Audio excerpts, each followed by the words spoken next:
Dear students, good morning to all of you. My name is Santosh Kumar Pathak and I'm going to teach you syntax. और ये syntax उस student के लिए बहुत ही महत्वपूर्ण है जो 2023 में एग्जाम देने वाले हैं, चाहे वो साइंस के हो, आर्ट्स को या कॉमर्स के हैं स्टूडेंट। और आप बहुत अच्छी तरह से जानते हो, अगर नहीं जानते हो तो जान लो कि सिंटेक्स में केवल 5 ऐसे क्वेश्चन हैं जो हमेशा आते हैं आपके एग्जाम में, और वहीं 5 क्वेश्चंस स्टूडेंट्स कंफ्यूज हो जाते हैं आंसर देने में। ठीक है, जिसमें सिंटेक्स के बारे में मैं नहीं बताऊंगा क्योंकि आप बहुत अच्छी तरह से, सिंटेक्स में क्या होता है कि सब्जेक्ट और वर्ब का एक तालमेल होता है, उसी को सिंटेक्स कहते हैं, यानी कि उसका दूसरा नाम सब्जेक्ट वर्ब एग्रीमेंट भी होता है। इसमें यही दिखाया जाता है कि सिंगुलर सब्जेक्ट के साथ सिंगुलर वर्ब, प्लूरल सब्जेक्ट के साथ प्लूरल वर्ब। लेकिन स्टूडेंट्स को कहाँ कंफ्यूज किया जाता है कि उसको लगेगा कि यहाँ पे प्लूरल वर्ब होना चाहिए और हो जाता है सिंगुलर वर्ब। और यही स्टूडेंट्स बार बार क्या करता है कि कहीं ना कहीं किताब से पढ़ लेता है और पढ़ने के बाद फिर वहां पे कंफ्यूज हो जाता है और सही बात को नहीं पकड़ पाता है कि कहाँ आंसर होना चाहिए।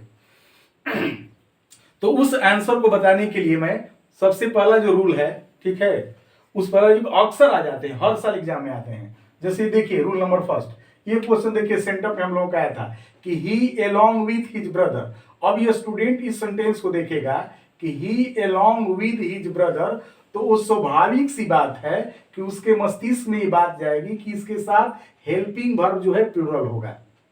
अब इसमें दिया है इज, आर, हैज और हैव, तो या तो वो आर मारेगा या नहीं तो है मारेगा। अब यहाँ पे देखिएगा कौन शूट कर रहा है, तो he along with his brother are responsible for this, or हो सकता है और नहीं तो हैव तो हो नहीं सकता है, तो आर मारेगा। लेकिन होता क्या है, ठीक है ना स्टूडेंट्स, आकि कुछ ऐसे वर्ड हैं, जैसे देखिए एक वर्ड है एज वेल एज, जिसका हिंदी होता है और भी।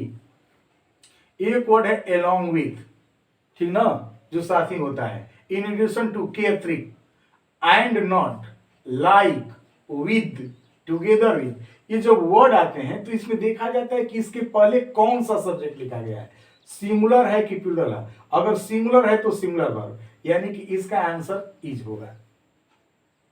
अब बहुत अच्छी तरह समझो कि अगर ये हो एज वेल एज, देखिए ये एज वेल एज है, he as well as he children, ये प्लूरल है, ही चिल्ड्रेन। अब यहाँ पे होना चाहिए तो आप चाहे है, लेकिन हमको इससे मतलब नहीं है। जिस स्टूडेंट्स को कुछ भी नहीं आता है, टेंस नहीं आता, उसके लिए अगर वो देखे कि यहाँ पे एज वेल एज निकल रहा है, एज वेल एज लिखा है और इसके पहले ये सिंगुलर सब्जेक्ट लिखा हुआ है, तो उसका आंसर हो जाएगा इज, हेल्पिंग वर्ब, क्योंकि सिंगुलर वर्ब है।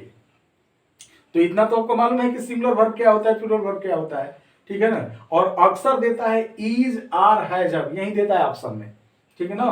तो आपको ये देखना होगा कि इज होगा कि हैज होगा, तो हैज कहां पे होगा और इज कहां पे होगा, ये आपको जानना चाहिए, ठीक है। अब देखिए एक word, the thief and not, and not दिया है वर्ड, देखिए एंड नॉट दिया है, ये स्टूडेंट्स कंप्लीट कंफ्यूज होगा, इसमें 100% कंफ्यूज होगा कि एंड दिया है लेकिन एंड के साथ नॉट दिया है। यहां पर देखिए रूल में क्या दिया है कि एंड नॉट हो तो सब्जेक्ट, इसके पहले जो सब्जेक्ट है उसी के अनुसार वर्ब का प्रयोग होता है। तो एंड नॉट यहाँ पे दिया है, तो the thief and not his sons, अब प्लूरल उससे मतलब नहीं है। फाउंड, फाउंड मतलब थर्ड फॉर्म, थर्ड फॉर्म है यानी कि हैज होगा। The thief and not his sons found guilty, दोषी पाया गया, ठीक है ना, थर्ड फॉर्म है इसलिए हैज लगा यहाँ पे, ठीक है। न वाज लगेगा न आर लगेगा, ठीक ना, न हैव होगा, हैज फाउंड, ठीक है ना। अब देखिए यहाँ पे हैज भी हो सकता है और चाहे तो अगर पैसिव वॉइस है तो आज वाज भी लिख सकते हैं, ठीक, वाज भी हो सकता था। यानी कि कुल मिलाकर के अब ये चीजें भी इसको जानबूझ कर के हम रखे हैं, ठीक है ना। अब ये चीजें मैंने क्यों दिया है, इस स्टूडेंट्स थोड़ा सा समझने की कोशिश करिए। हम लोगों की एग्जाम में कुछ ऐसे क्वेश्चन आते हैं, ठीक है ना, और वो क्वेश्चन इस तरह के होते हैं कि जो हमको कंफ्यूज करता है। हमने तो रूल जान लिया, हमने तो रूल जान लिया कि इसके एज वेल एज के पहले होगा, जैसे थीफ एंड है, ठीक है ना, सिंगुलर होगा। अब वहां पे ऐसा देता है इस तरह का कंफ्यूजन, यहाँ पे वाज होगा कि हैज होगा, तो ऐसे क्वेश्चन को आप छोड़ दीजिएगा। देखिए आपका ये क्वेश्चन था सेंटअप एग्जाम में, ठीक ना, और इसी से रिलेटेड है सेंटअप एग्जाम में। देखिए एग्जाम था उस सेंटअप में ये क्वेश्चन आया था, ठीक। कि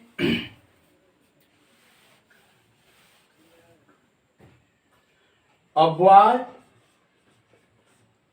with his brother there, ये क्वेश्चन था आपका, और इसका ऑप्शन दिया था वाज, दूसरा हैज, हैव, इज, ये ऑप्शन आपको दिया था। ठीक है, ये आपका एग्जाम में सेंटर एग्जाम में आया था। अब आपने देखा कि रीड के पहले जो है अब वाय है, यानी कि इसके अनुसार हेल्पिंग वर्ब होगा, तो यहाँ पे वाज लिखते हैं तब भी सही है, इज लिखते हैं तब भी सही है, और चारों ऑप्शन दिया है। आपको अगर विश्वास नहीं तो अपना सेंटर परीक्षा सभी स्टूडेंट के पास होगा, जो साइंस के हो, आर्ट्स हो, कॉमर्स के हो, सबके पास सेंटर एग्जाम का, ठीक है ना, पेपर होगा, वो देख लेगा। उस पेपर में दिया है ये ऑप्शन, वाज भी दिया है, हैज भी दिया है, हैव भी दिया है, और इज भी दिया है। अब यहाँ पे वाज भी आंसर सही हो सकता है, इज भी सही हो सकता है, क्योंकि हमको सिंगुलर करना है। तो ऐसे क्वेश्चन को आपको छोड़ देना है जहां पे कंफ्यूज हो, ये भी मैं बताने की कोशिश कर रहा हूं। और मेन ये बनाने के पीछे यही है कि आपको रिस्क नहीं उठाना है जो कंफ्यूज हो, क्योंकि 50 आपको सही करना है और 50 आपको नहीं करना है, टोटल 100 क्वेश्चन रहेंगे। तो ये चीज भी समझते जाइए, साथ ही साथ में ऐसे कंफ्यूज सेंटेंस को छोड़ दीजिएगा। आप जानते हुए ये नहीं है कि आप वाज मारकर चले आएंगे सही हो जाएगा, इज मारकर नहीं आएंगे, हो सकता है कि कौन सही है, दैट्स क्लियर नहीं है। अब आगे देखो आपका ये, यदि किसी वाक्य का सब्जेक्ट ईच है, एवरी है, आइदर है, नाइदर है, एवरीवन, समबडी, समवन, अगर कभी भी ये सब्जेक्ट हो तो आप सिंगुलर वर्ब का प्रयोग करेंगे। जैसे आइदर ऑफ द टू, अब आइदर ये सब्जेक्ट है इसलिए इज होगा, ये सिंगुलर वर्ब है। ठीक है, समबडी, देखिए समबडी देखने ही से लग रहा है कि प्लूरल होगा, लेकिन यहाँ पे लिखा है कि समबडी अगर किसी वाक्य का सब्जेक्ट हो तो उसके साथ सिंगुलर वर्ब का प्रयोग है, और स्टोलन थर्ड फॉर्म है, यानी कि हैज हो जाएगा। Somebody has stolen my pen, इस तरह से। ठीक है, ये दूसरा, यानी कि अक्सर हर साल आ जाता है, एवरी ईयर, इसमें से कोई आएगा, इसमें से आएगा। तीसरा देखिए, इस तरह के क्वेश्चन आते हैं, यहाँ पे दिया है the great scholar and poet, यहाँ पे पोएट से पहले कोई आर्टिकल नहीं दिया है, ठीक ना, the great scholar and poet, इससे पहले आर्टिकल नहीं दिया है, तो ये सिंगुलर हो गया, यानी कि ये कहीं व्यक्ति जो स्कॉलर भी है और पोएट भी है, ये कहीं व्यक्ति को डिनोट कर रहा है, और ठीक ना, तो ये एक ही व्यक्ति का डिनोट है, इसलिए यहाँ पे हैज हो जाएगा, सिंगुलर वर्ब, एक व्यक्ति को डिनोट कर रहा है, यानी कि सिंगुलर वर्ब हो गया। यहाँ पे लिया है कि the great scholar and the poet, यहाँ भी द का यूज हुआ है, तो ये दो व्यक्ति को डिनोट कर रहा है, तो इसके साथ है हो जाएगा। देखिए यही क्वेश्चन, कितना अंतर है, यहाँ पे द लगा है, यानी कि अगर दोनों तरफ आर्टिकल लगा हो, चाहे पॉजेसिव केस लगा हो, ठीक ना, चाहे पॉजेसिव केस लगा हो, तो आप समझेंगे कि वो दो व्यक्ति है। देखिए जैसे एक सेंटेंस है, ठीक, एक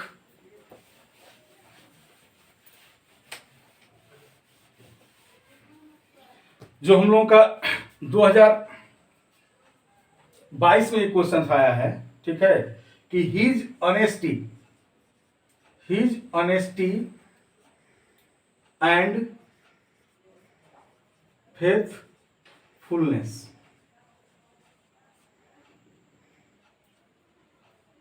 अनक्वेश्चनेबल है,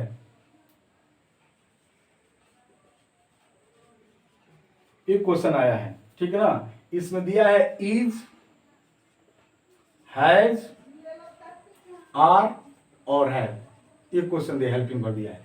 अब हिज ऑनेस्टी, देखिए ऑनेस्टी के पहले हिज लगा है, ये पॉजेसिव केस है, इस फेथफुलनेस के पहले नहीं लगा है, तो नहीं लगा है पॉजेसिव केस, यानी कि ये कहीं एक का डिनोट कर रहा है, इसके साथ इज हो जाएगा। ठीक है, तो आप ये समझना है कि आर्टिकल हो चाहे पॉजेसिव केस हो, अगर दोनों तरफ पॉजेसिव केस है, जैसे ये पॉजेसिव केस यहां भी रहता तो समझिए कि दो का जिक्र करता तो प्लूरल लग जाता। अब आगे देखते हैं हम, ठीक है, आगे क्या होता है कि एक जो आपको 2023 में भी आ सकता है, ठीक है ना, 2022 में है, एक वर्ड है आई विश, एक आई विश एक ऐसा वर्ड है, ठीक है, जिसको रियल हम 4 भी मान सकते हैं। आई विश एक ऐसा वर्ड है जिसके साथ कोई भी सब्जेक्ट हो, चाहे सिंगुलर हो और चाहे प्लूरल हो, कोई भी सब्जेक्ट हो इसके साथ, आईवीज के साथ, ये सब्जेक्ट कोई भी उसके साथ हेल्पिंग वर्ब वर लगाइएगा, ये वर लगाइएगा, हमेशा आता है आपके एग्जाम में, ठीक है। आईवीज के साथ, जैसे देखिए ये 2021 का पेपर है और 2021 के पेपर में क्वेश्चन आया है कि आईवीज और आई देने के बाद अमिनिस्टर। अब यहां पे वाज दिया है, हैड दिया है, हैव दिया है और वर दिया है।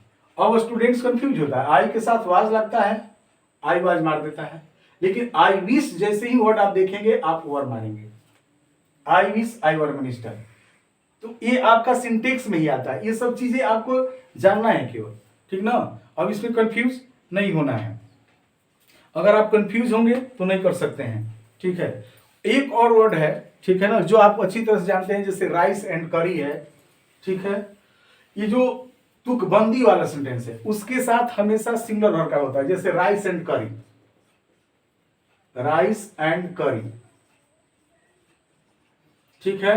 Bread and butter, bread and butter, bread and butter, इस तरह के जो वर्ड है, ठीक है, इसके साथ हेल्पिंग वर्ब हमेशा सिंगुलर होता है, सिंगुलर हेल्पिंग वर्ब का प्रयोग होता है, सिंगुलर हेल्पिंग वर्ब है। लेकिन एक एक्सेप्शन है जो हर साल आता है और इस साल का गेस क्वेश्चन है, टाइम एंड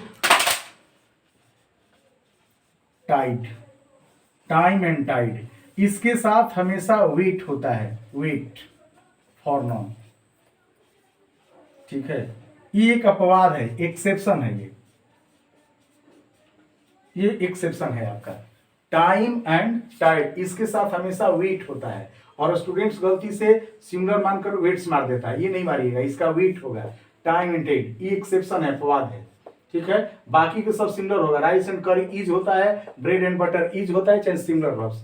इस तरह से यही सब जो क्वेश्चन है प्रत्येक साल आते हैं और इस पे आप ध्यान दीजिएगा 2023 के लिए, ठीक है। इसी तरह से दूसरा वीडियो मैं लेकर आऊंगा, तब तक के लिए धन्यवाद।